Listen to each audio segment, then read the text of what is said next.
Mike had always been the guy who fixed things before they broke. At 35, running his small construction business in Seattle's suburbs, he poured everything into building a solid life with his wife, Sarah. He handled home repairs for neighbors at no charge, coached his niece's soccer team on weekends, and made sure Sarah never worried about bills. That's what earned him respect around the block. Quiet reliability, no flash. One Saturday evening, Mike headed to the garage to replace a flickering bulb over the laundry sink. He cracked the side door open to let in some air while he worked. Sarah had 3 of her friends over on the back patio, sipping iced tea and chatting. He wasn't eavesdropping. He was focused on not dropping the glass globe as he unscrewed the old fixture. Then their voices carried through the open door. 2 weeks, one friend said. Perfect timing. Another laughed. It's not his birthday in 2 weeks. Sarah chuckled like she'd just nailed a big win. How did I not think of that? I'll do it then, with everyone around. No objections. Time it with dessert, her friend suggested. He'll be caught off guard. Sarah's tone sharpened. Tomorrow, I call my lawyer. I want it clean. He signs, I walk away with the good stuff. They clinked glasses. Mike stood frozen, the hot bulb burning his palm, but he didn't make a sound. The ground didn't swallow him whole. It just shifted under his feet. His first reaction? Practical, almost dumb. He'd just fixed their patio umbrella last week. If he'd known how far she'd go, he might have skipped the build-up and jumped straight to the end. Instead, he gave her the courtesy of seeing the full picture before easing the door shut. That night at dinner, Sarah played the perfect host, sliding a plate his way and asking about his day like nothing had changed. Mike kept his voice steady. Busy today. Monday will be worse. She smiled toward the kitchen.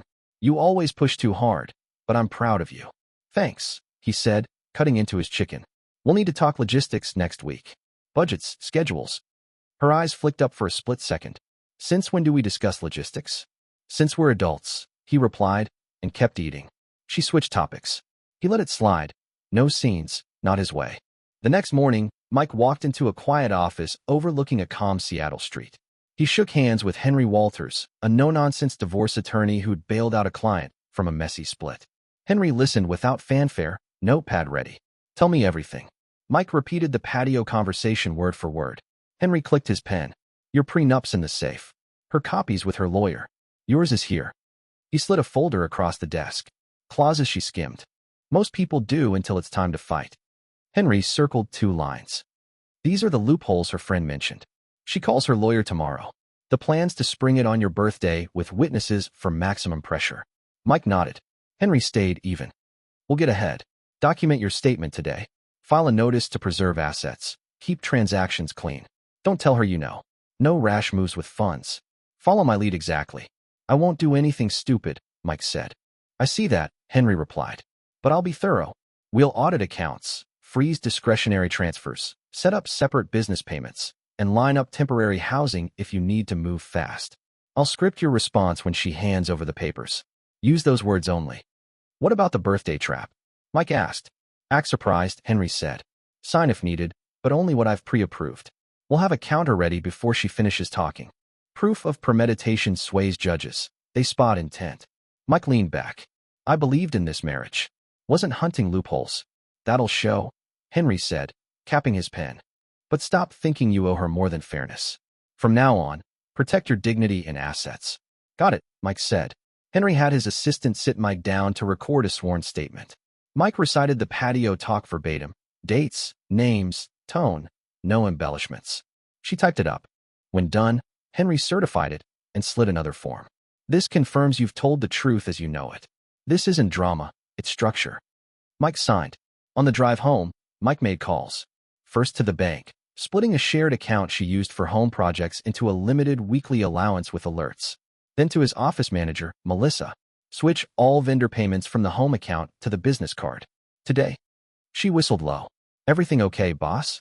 We'll be fine, he said. Block my calendar the week of the 15th. No late meetings at home. Anything needing my signature goes through you. Understood. He pulled into the driveway with flowers. Not romance, just cover. Sarah opened the door, beaming like she'd scored a deal. For me, she said brightly. For the house. Mike replied, brushing past to the kitchen. Thought they'd brighten things up. She moved to kiss him. He let it land on his cheek. She smelled like citrus cleaner and confidence. We should get away for your birthday, she said, trimming stems. Just us. No trips, he said. Too much work. She pouted. You never make time for us. I make time for what respects it, he replied, opening the fridge. She blinked, like he'd spoken a foreign language. You're in a mood. I'm precise, he said, closing the door. There's a difference. That was the first boundary he drew. No yelling, no blow-ups, just clear terms. Over the next week, Mike made quiet shifts. He canceled their usual couples brunch and grabbed coffee with his buddy Nate instead. He told Sarah he had to check equipment at the shop, which he did, and also stashed a box of files in a rented storage unit. He duplicated house keys. He photographed his workshop inventory. All smooth, all under the radar. Sarah's warmth cooled. She tossed barbs with a sweet edge. You know, if you dressed sharper, you could charge more, she said Tuesday, watching him lace his boots. I charge for results, he replied, tying the knot. Clients get that.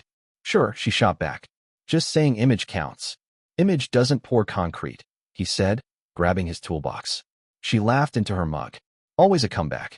Because I always think ahead, he said, and left. Wednesday, she tried another angle. She dropped by his office with takeout, setting it down like a peace offering. I was nearby. Figured you could use a break. That's thoughtful, he said, washing his hands at the sink. She perched on his desk edge, tracing the wood grain. I've been distant. Sorry. Overwhelmed. He watched her practiced frown. What do you want? She startled. Can't I just bring lunch? You don't usually, he said. So what's the play? Her shoulders dropped slightly. I miss you. We should try harder. We could, he granted. Meet me halfway. Start small. Like what? She asked. Respect my time, he said. No surprise visits, no public jabs at my expense. Keep plans you make with me. She nodded fast, too fast. Of course. They ate. She leaned in like the last 10 days hadn't been calculated. That was her first thaw attempt. Mike didn't push her away but didn't melt either. After she left, Melissa stepped in, eyebrow raised. All good. Polite's enough, he said. Thursday brought a test. Neighbor Tom fired up a backyard barbecue and waved them over. Sarah accepted for both without asking. Mike figured it was fine. A light beer, kids on scooters, Tom's music low enough not to bother anyone. Should have been straightforward. Sarah turned it into a stage. Tell them about that new client, she said loud enough for 4 chairs to catch it. The one you almost lost because you showed up in work boots. Tom's wife laughed. We love guys in boots. Sarah grinned. Just kidding. I want the best for him. Mike set his bottle down. We don't joke at others' expense, he said evenly. If you have work comments, make them private. Her smile tightened. It was a joke.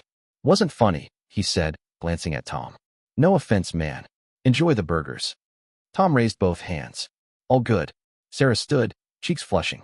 You being sensitive? Mike rose too. I'm being clear. They left early. On the walk home, she stepped ahead like a kid dodging a scolding. You embarrassed me, she said on the sidewalk. You did that yourself, he replied. Lines are drawn. Respect them. She lifted her chin. And if I don't? Then I limit access, he said, to what I pay for. She barked a laugh. Listen to you. He met her eyes. Decide. She went quiet the rest of the way. At home, she slammed cabinets and shut the dishwasher hard. Mike poured water, checked emails, and texted Henry. Public jab documented. Boundaries set. Witnesses, Tom and Jen. Henry replied. Noted. By Friday, Sarah dialed up the charm. Too much. She entered the garage with lemonade, hair tied back, big smile. You've been quiet, she said, handing him the glass. I've been busy, he replied, setting it on the workbench. Deadlines don't care about feelings. I was thinking we could hit that spot you like for your birthday, she tried. Just us.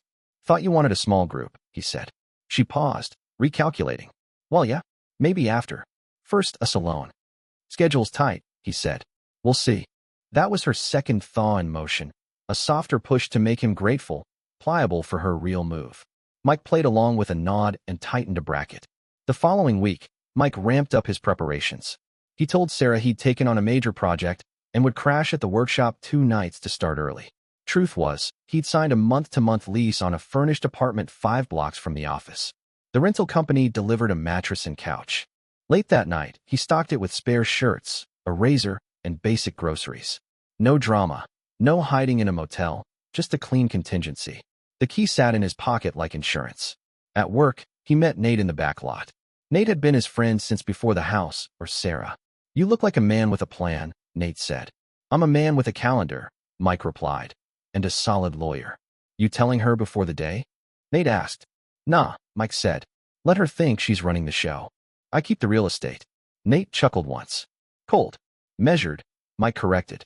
On my birthday, she gets her moment. I get my exit. Nate nodded. Want me there?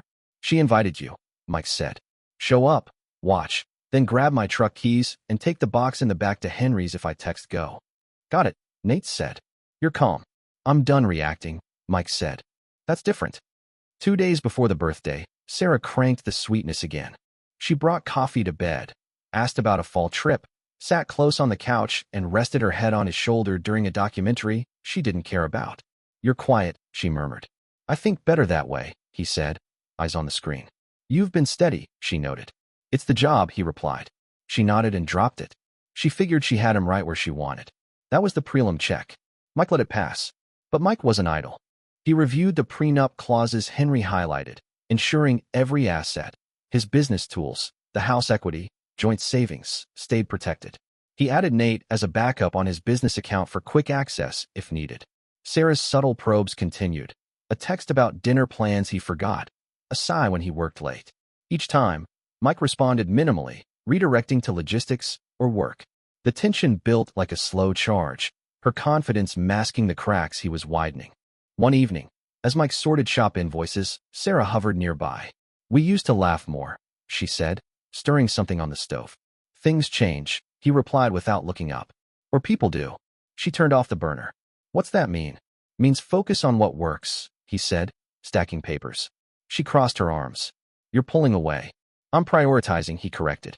Big difference. She exhaled sharply but backed off, retreating to the living room. Mike noted the exchange in his log for Henry, another sign of her testing boundaries. Nate called later that night. You holding up? Solid, Mike said. She's ramping up the nice act. Classic misdirection. Smart to stay ahead, Nate replied. Birthday's the trigger? Yeah, but I've got the counter loaded. They hung up, and Mike double-checked the apartment key.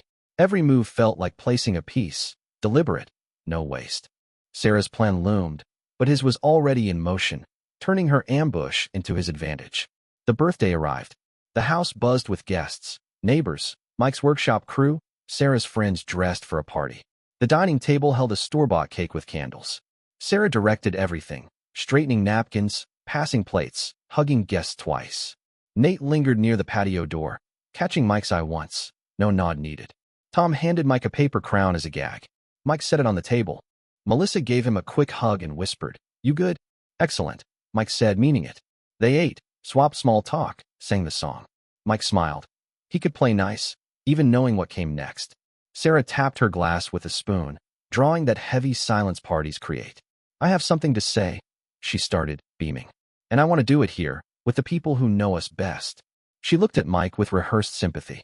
We both know this isn't working. We've grown apart. We want different things. I have papers here. It's straightforward. Be a man for once. Sign them. No fuss. Her friends actually clapped. One whispered, Finally. Nate stayed put. Melissa clenched her jaw. Tom stared at his plate. Mike didn't argue. He pulled a pen from his pocket, scanned the stack Sarah slid across the table. Henry had prepped him. Top page for shock. Attachments that weren't binding without his counter. This version was all show. He signed only the receipt where Henry specified. Neat, deliberate. Thanks, he said quietly to Sarah, handing back the papers. You've made your choice. I'll make mine. She blinked, thrown by his calm, then smiled and kissed his cheek in front of everyone, like awarding a prize for compliance. And that's it, she announced to the room. That's it, Mike repeated, standing. He faced the group. Thanks for coming, everyone. Enjoy the cake. Where are you going? Sarah asked, voice pitching up. Packing a bag, Mike replied. I'll be out in an hour. She waved dismissively. Please, don't make a scene. No scene, he said. Just logistics. Upstairs, he grabbed a duffel from the closet and packed what he'd planned. 2 work shirts, pants, toiletries, items he'd left on purpose. He took the small safe with his passport and a deed copy Henry had filed, leaving the rest, no petty grabs. He wanted no ties. Sarah stood in the doorway as he zipped the bag. You're moving out tonight? She challenged, like that wasn't her goal. You asked for separation, Mike said. I'm clearing space. You won't even talk? She pressed. We've talked for years, he replied, stepping past her. Trying to be fair, she insisted. Trying to be efficient, he countered. Big difference. Downstairs, Nate met him at the door. Mike handed over an envelope. Henry's package. On it, Nate said, slipping out. As Mike loaded the duffel into his truck, Sarah called from the porch, voice bright for the crowd. Don't be dramatic. It's just paperwork. He looked at her, then the neighbors pretending not to watch. It's just respect, he said. You'll miss it. He drove off to the apartment. Simple, clean, anonymous. Perfect fit. He dropped the bag, washed his face, texted Henry, done. Henry replied, received. Next morning, Henry's email laid out steps, hearing date, filed forms, request to freeze finances until court ruled. Everything packaged tight. Mike's role? Show up, no ad-libs. Sarah, high on her win, sent a group text to party guests thanking them for backing a tough call, tagging Mike in 2 photos like it was a charity event. He forwarded it to Henry. No reply from Mike. She called twice that afternoon. He let it ring. She texted, we need to meet about splitting stuff. I'll be reasonable. Mike responded, go through the lawyer. She fired back question marks. Then, don't be petty. He powered off his phone and went for a run. 2 days later, her tone shifted. She barged into Mike's office without knocking. I don't have time for games, Sarah announced. Then don't play, Mike said, not looking up from his invoice. You can't ignore me. This involves me too. Henry schedules anything that does, he replied. You have his number. This is ridiculous, she tried again. Probably, Mike said, signing the invoice. But it's organized. She planted hands on the desk. Why are you doing this? He met her gaze. You did it on purpose. I just caught on. She stared, confusion flashing, like she didn't recognize the man who wouldn't fight in his own space. Melissa entered then. Hey, she told Sarah flatly. No entry without an appointment. I'm his wife, Sarah snapped. Melissa's expression held. Try email. Sarah looked to Mike for backup, got none. She stormed out, shoving the glass door too hard so it bounced. When it settled, Melissa eased it shut. Good boundary. Thanks, Mike said. Hold my calls for an hour. The pushback escalated. Sarah emailed demands for half the workshop tools, ignoring the prenup. Henry countered with a formal letter citing clauses and her recorded intent. She replied through her lawyer, claiming Mike was uncooperative. But the evidence stacked. Patio audio transcript, financial logs showing no suspicious moves from Mike. Her social posts turning the birthday into a spectacle. Nate dropped off the truck box at Henry's. Deed copies, account statements, witness notes from Tom. Mike kept logging interactions, her ignored texts, the office intrusion. Each one built the case, turning her aggression into proof of bad faith. One night, alone in the apartment, Mike reviewed Henry's updates. The hearing loomed in 2 weeks. Sarah tried a late call from a blocked number. He let it go to voicemail, then blocked it. Nate stopped by with takeout. She's unraveling? Predictable, Mike said, forking noodles. Pushed too hard, too fast. You? Nate asked. Steady. This ends clean. They clinked bottles. Mike felt the shift, not relief yet, but control. Sarah's ambush had flipped. Now she chased reactions he wouldn't give. The tension peaked, her moves frantic, his locked in. Hearing day came. The courtroom was a plain space with fluorescent lights and thick carpet. Henry nodded to Mike once, handed him a folder, and spoke in his steady tone. We've got this locked. I know, Mike replied. Sarah entered looking triumphant, her lawyer trailing with a tight jaw, like a guy who'd promised a win he couldn't deliver. The judge scanned the files. Henry laid out the timeline. The notarized statement from that first Monday, clean financial records, Sarah's public text staging the birthday as drama. He kept it factual, no theatrics, just evidence on the table. Sarah's lawyer pushed back, arguing intent and fairness. He painted Mike as inflexible, withholding. The judge didn't buy it. She referenced the prenup and docs, then ruled straight. Assets per agreement. Mike's business and house stayed his. Sarah got her car, the one he'd gifted. Clean lines, signatures. No fanfare, no meltdown, just a quiet shift. Outside on the steps, Sarah rounded on her lawyer, voice carrying. You said, he cut her off, low but sharp. I warned you staging it like that would backfire. He was ready. Nothing for you here. Her mouth opened, closed. For the first time in weeks, no script. Mike walked past without a glance, heading to his truck. That afternoon, she called. Mike didn't pick up. She texted, we need to talk. This is serious. He replied, talk to Henry. She typed furious, then deleted. The bubble vanished. A week passed. Mike moved the last of his stuff from the house to a townhouse near the river. Good light, easy access. He bought a used truck cash and a portable grill he could haul himself. Nate and Melissa showed up with folding chairs. They grilled steaks on paper plates. Simple, solid. Wednesday, Sarah's text hit different. The one she'd never planned to send. You win. Can we meet? I need help. Can't cover rent this month. Please. Mike stared at it a long beat. Not pity, but closure. This was the same woman who'd timed her strike for his birthday, demanding he be a man by staying silent. Now begging bailout. He called. She answered on the first ring, breath quick like she'd been pacing. Thanks for calling, she rushed. You only talk through my lawyer, Mike said evenly. Silence stretched. You really want to be like this? I'm exactly who I choose to be, he replied. You built the stage. I walked off. You don't have to be cruel, she said. I'm consistent, he countered. Good luck. He hung up, blocked the number, forwarded the text to Henry. Henry replied, acknowledged. The fallout rippled. Sarah's lawyer sent a final settlement demand, higher than the ruling. Henry rejected it point by point, citing the judgment. She tried emailing Mike directly, CC&G friends for pressure. Let's divide fairly, for old times. He forwarded to Henry, who responded with a cease and desist notice for harassment. Her social posts shifted, vague complaints about unfairness, but no tags on Mike. The party friends who'd clapped went silent. One even texted Mike privately. Sorry, didn't know the full story. Mike's life steadied. He expanded the workshop, hiring a part-timer off referrals. Melissa got that raise she'd earned, handling bids like clockwork. Nate joined for lake run Sundays. No phone checks, just miles.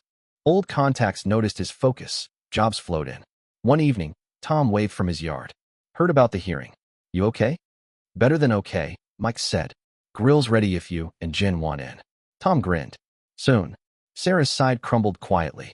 Word got around. She downsized to a small apartment farther out, sold cheap furniture to scrape a rent payment. Her support crew faded.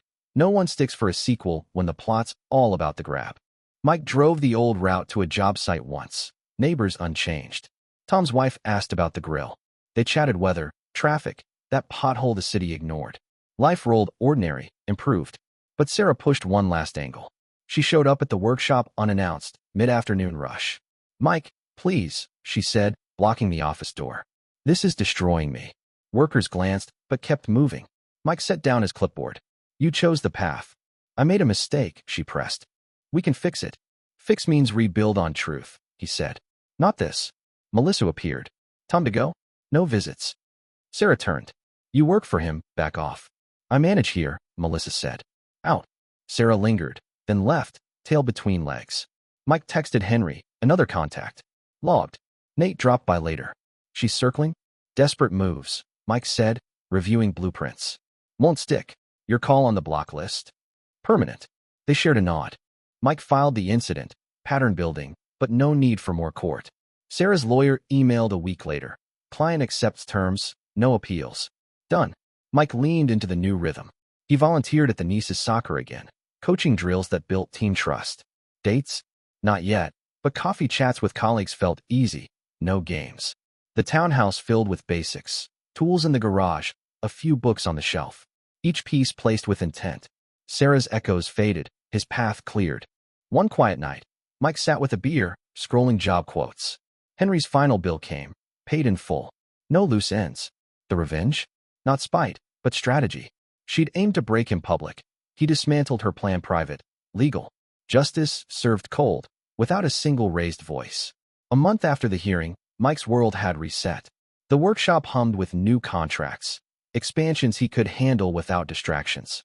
He hired that part-timer, a reliable kid from the neighborhood who showed up on time and learned fast. Melissa ran bids like a pro. Her raise meant she could afford that certification course she'd eyed. Sundays, Mike hit the lake with Nate for runs. No constant phone glances, just steady pace and easy talk about jobs, not drama. He reconnected with folks he'd let slide. Old clients called back, noticing his sharper focus. You're on point these days, one said during a site walk. Clears the head, Mike replied. He jumped back into coaching his niece's soccer team, running drills that stressed teamwork over show. The kids responded. Wins piled up, parents thanked him. Life felt straightforward, rewarding. At a friend's barbecue that month, Mike met Dana. She's a physical therapist, runs her own practice, mid-30s like him, no nonsense. They talked shop, stubborn shoulders from desk jobs, vintage lawnmower fixes he'd done. No deep dives, just normal flow. As the night wrapped, she said, "Had a good time. Free next week if you are." No follow-up texts grilling his whereabouts. Straightforward. He smiled. "Yeah, let's do coffee." They met at a spot near the river. Simple place, good brew. Dana shared about a tough client case. Mike countered with a workshop mishap turned lesson. She laughed genuine, asked follow-ups.